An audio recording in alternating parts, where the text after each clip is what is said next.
Hello and welcome back to the Budget Knitter podcast channel. My name is WSpargurKnits. I am your host. I'm coming to you from Las Vegas, Nevada, where I live with my two dogs, Princess and Duchess, and my husband.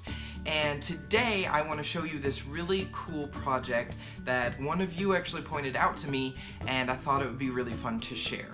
So this scarf that I'm wearing is called the Minute Scarf, and this is done by Mikey over at Red Heart and the Crochet Crowd, which is where I learned this. But it's a really great scarf, and it really only takes a minute, or if you're not really great at the technique, it could take a little bit longer, but it's a very, very quick project that looks beautiful in a variety of yarns. So this yarn here that I'm holding in the scarf style, this was a Red Heart yarn that was made specifically for this pattern. It's only 11 yards of yarn, it's super chunky, it's a really fun project, and it really doesn't take very long. The great thing is that you can apply this to a variety of yarns and a variety of combinations and make it entirely your own. It's going to look just as beautiful. It's a great gift, it's a great stash buster, and I have probably made about 25 of these because I really just love the project so much. And so what I want to do is I'm going to leave you a link to the original video for the Minute Scarf in the video description box below, but what I also want to do is show you how to get started and show you kind of what I like to do when choosing yarns. So of course we have this, which was just a single skein of yarn. Then the one I'm wearing was actually two different yarns that I decided to work together. So there's this nice gold and then this nice turquoise. And then I do have a variety of other ones. And, oh, here's one of my favorites. So, this is the Red Heart Boutique Fur. Hold on, here it is. Boutique Fur. And it uses the same technique, but I love the fur because it kind of hides all of the extra stuff. But with this one, I actually wove some of a different gold strand that I had in there. So it's a nice little accent. A lot of it is hidden in the fur, but when it does poke out, it is really, really cute. And I think this is great for anybody, especially those who like scarves or like infinity scarves, or it's even kind of just a necklace, depending on how you do it. And then I think I've got one more in here that I really, really like. Yeah. So I have this one that is black gray, and then it used this ladder yarn, which is silver, white, and black, and I just did all of these together and combined them into one scarf. So it's a great project to do when you're not really sure what to do with those novelty yarns that you've got hiding somewhere under your bed or in your stash.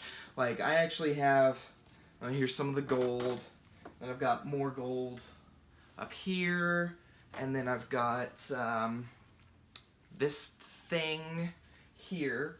But today I decided that I remembered I had some of this eyelash yarn, which is very peacocky, and I like it, and I definitely want it to be an accent. And I decided that what I really wanted to do was put this with a neutral color, but I wanted the neutral color to be a little bit bulky. And so what I have is a leftover skein of this, this is probably a size 5 yarn, and it's just a simple acrylic black, and I think that these would pair really well together. It'll give it some bulk, but also give it some color, and it's kind of quirky, kind of fun. It's not something that you have to like wear on a formal night out, but it's definitely something that you can use for a lot of occasions, like Halloween or anything that's just really fun, like maybe some kind of crazy party, or if you just want something to bring a little color out. So this is a really simple project. I'm not going to do the whole thing, but I am going to kind of show you how to get started, and then you can take it from there. And I definitely want to give credit to Mikey and the Crochet Crowd. I mean, it's a free pattern. They basically just did it on their channel. It's like a 5-minute video. It's great, but go check it out. He does a much better explanation of what's going on. But I just want to show you kind of how I get started. So I choose my 2 yarns, and I drop them immediately to the floor, holding the end that I'm going to use. And then I will put them together just like this. Now for my sake, because I'm always dropping strands of yarn, I will go ahead and tie a knot just to keep the 2 strands together. Just like that. Little simple knot. don't need anything more than that. Then, if you're familiar with crochet, this is just like chaining but without a crochet hook. If you are not familiar with crochet, I swear to you, this is very simple. You're going to get the hang of it almost immediately. So the first thing you're going to do is you're going to create a slip knot however you are used to creating a slip knot. I'm actually really bad at teaching how to make a slip knot because I guess it's just one of those things I've always known how to do. I've worked with yarn and thread and things because my mom did a lot of sewing, so I've kind of always known how to do that. And I played with rubber bands as a kid and anyway. And those Jacob's Ladder books, the thing with the string in it, I did that as a kid all the time. So I've kind of really always known how to do a slip knot. But anyway, however you make a slip knot, I just kind of make mine, and there we go. So then you do want to have enough space because you're going to try and get your hand through here. Now, one thing to keep in mind is you can do this two ways. You can use your whole fist and pull like your arm through, or you can do like I do and just enough to get your hands through there. But basically you put your hand through the slip knot and you grab the yarn and pull it through and hold that loop. Then you put your hand through that loop, grab the yarn, pull it through, make another loop. Hand through that loop, grab the yarn, pull it through, make another loop. Now, as you're doing this, the first few don't really like to cooperate, at least for me.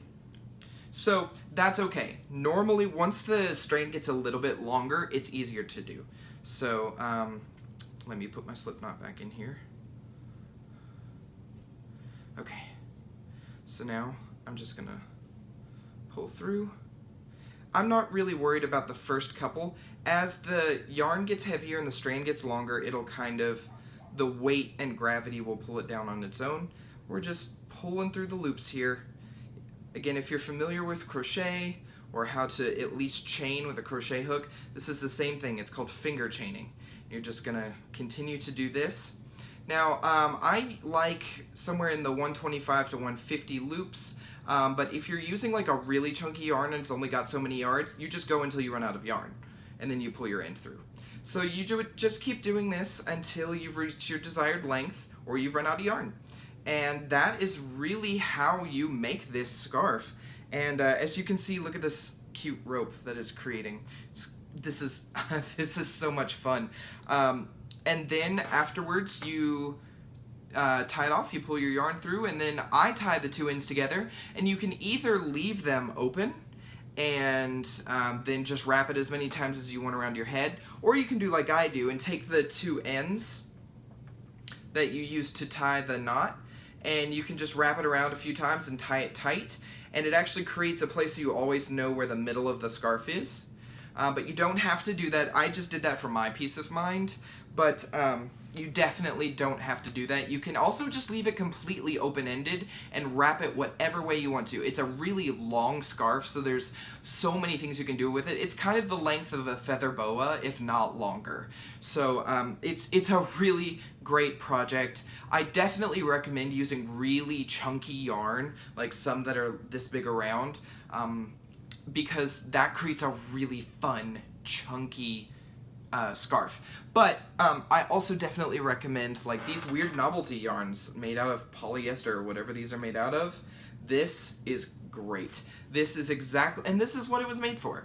So stuff like this is perfect for this project. I definitely recommend you give it a try. Check out the link in the video description box below. You can see them make the project from beginning to end, and Mikey from Red Heart and the Crochet Crowd is just so much fun. You're gonna love him. So yeah, great gift, great stash buster, great way to just use up your yarn. It's super quick. I promise you're gonna get addicted to it. Sometimes I make anywhere from 5 to 10 a day, just because I have a lot of people that want them. They're really pretty. People can make requests. It's a really great thing to do. So give it a try. I hope you like it. If you do, remember in Ravelry we have finished object threads.